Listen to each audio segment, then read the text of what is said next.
మీరు అందరూ అనుకుంటే రెండు చిన్న చిన్న తప్పుదాలతో తప్పు జరిగింది. మిత్రుడు సంపత్ కూడా ఈయన ఉన్నాడు. ఆయనకు ఈ ఎన్నికలు కాగానే మంచి హోదా ప్రభుత్వంలో ఆయనకు మంచి పదవి ఢిల్లీలో మాట్లాడి ఇప్పించే బాధ్యత నేను తీసుకుంటా. ఢిల్లీలో పోయి మల్లికార్జున్ ఖర్గే గారు ఎట్లాగో ఆయనకు దగ్గరనే, ఆయన పెంపుడు కొడుకే ఖర్గే గారికి, రాహుల్ గాంధీ మేడంతో మాట్లాడి సంపత్ కూడా ప్రభుత్వంలో ఒక మంచి హోదా కల్పించే ఏర్పాటు చేపిస్తా. జిల్లాల ఏ ఒక్కటి కూడా వెనుకకు తిరగకండి. చిన్న చిన్నది ఏదైనా ఎట్లాగో సార్ మెజార్టీతోనే గెలిపిస్తారులే సార్ విషయాన్ని మీరు గిన అక్కడిక్కడ ఏమన్నా పెళ్లిలకు పేరంటాలకు దావతులకు లేకపోతే రాయచూరు పోద్దామని ఆ పక్క గిన పోతురు అనుకోండి, అన్ని పక్కన పెట్టు. వాల్మీకి బోయల్ని ఆదుకునే బాధ్యత మాది. మీరు ఎవరు అడగకుండా మళ్ళీ మిమ్మల్ని పిలిపించి ఏమేం చేయాలో ఒకసారి పొన్నం ప్రభాకర్ గారు మీతో కూర్చొని మాట్లాడతాడు. ఎన్నికలైన తర్వాత నేనే మళ్ళా ముఖ్యమంత్రి కార్యాలయానికి ఇట్లనే మిమ్మల్ని పిలిపించి మిమ్మల్ని కూర్చోబెట్టి మీతో మాట్లాడి మీ సమస్యల పరిష్కారాన్ని అక్కడనే ఆదేశాలు ఇచ్చి చీఫ్ సెక్రటరీ గారికి అధికారులకు అందరికీ నేను ఆదేశాలు ఇచ్చి పరిష్కరించే బాధ్యత నాది.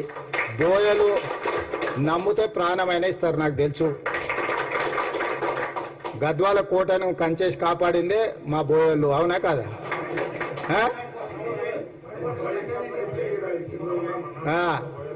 కాబట్టి మాట ఇస్తే మాట ఇచ్చిన మాటకు నిలబడతారు, ప్రాణం పోయినా మాటకు నిలబడతారు.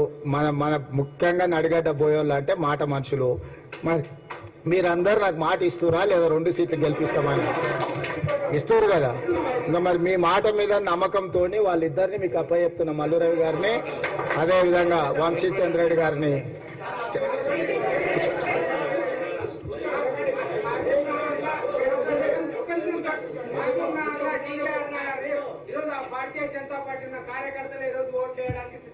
Okay okay okay. సో ఇవాళ మీ ఇద్దరికి బాధ్యత, ఎందుకంటే రాష్ట్రం అంతా నేను తిరిగే పని ఉన్నది. మీకు తెలుసు నేను కొంత సమయం ఎక్కువ ఇవ్వలేను. ఇప్పుడు అన్ని దగ్గరలో నన్నే రమ్మంటారు, మీకు తెలుసు కదా. పోకపోతే ఏమంటారు, సార్కు ఆయన జిల్లా మీదనే ప్రేమ ఎక్కువ ఉన్నది, వాళ్ళు పట్టించుకుంటలేరు అనే ప్రమాదం ఉంటుంది. రాష్ట్రం అంతా నేను తిరిగినా ఎప్పుడు వీలు చిక్కినా నేను వస్తా, మాట్లాడతా. మళ్ళీ నడిగడ్డ ప్రాంతంలో మనం సభ పెట్టుకుందాం. మక్తలు నారాయణపేట ఈ ప్రాంతంలో కూడా మనోళ్ళందరికి చుట్టాలోళ్ళందరికీ చెప్పుండ్రి. ఎంపీపీ గారు నువ్వు నీ బాధ్యత మక్తలు నారాయణపేట ఈ పక్కనంతా మొత్తం మనోళ్ళని అందరినీ ఒక దిక్కు తీసుకురా. ఈసారి మనకు మంచి రోజులు వస్తున్నాయి. రేపు బోయలకు కూడా ప్రభుత్వంలో మంచి హోదా ఇచ్చే బాధ్యత నాది. కేసీఆర్ లాగా మాటలు చెప్పి మోసం చేసేది మన దగ్గర లేదు. ఇలా కష్టపడ్డ వాళ్ళందరికీ మనం ఏదో ఒక బాధ్యత పదవి ఇచ్చుకుంటూనే వస్తున్నాం. మీరు చూసిండ్రు కదా. రేపైనా బోయలు కాంగ్రెస్కి అండగా నిలబడండి.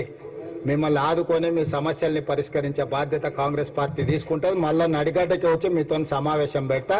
ఈ లోపల మంత్రి గారిని కలవండి అని మీ అందరు తెలియజేస్తూ మీ దగ్గర సెలవు తీసుకుంటున్నాను.